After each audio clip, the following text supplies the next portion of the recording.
The Pittsburgh psychiatric shooting, there was actually two shooters. I had green-lighted that, and my assistant manager had green-lighted it as well. We decided that the target was far enough away that they couldn't connect it to us, and that the shooter had enough grievances and had his own firearms that we should advise him that I would do the same.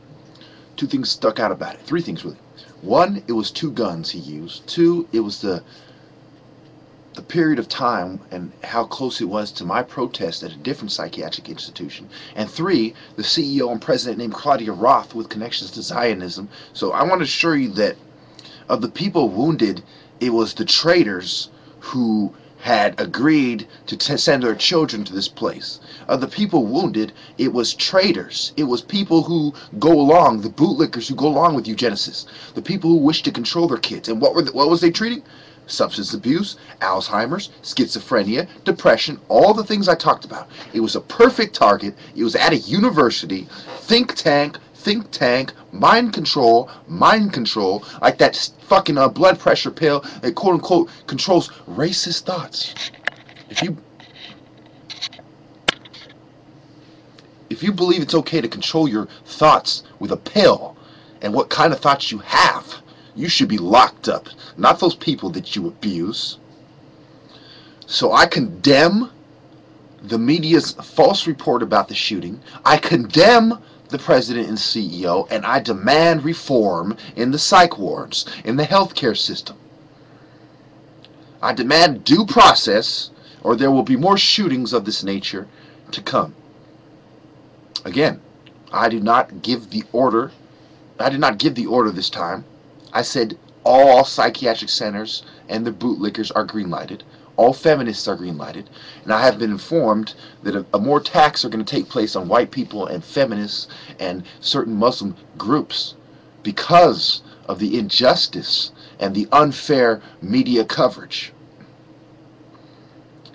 So, we talk about the revolution, okay? We talk about the revolution. Excuse me. What is the revolution about?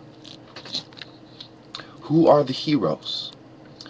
What is the price of the revolution? Innocent people will die, true. Revolutionaries will die. SWAT teams will respond fairly quickly. Why did the SWAT team respond so fast? Why are they on standby?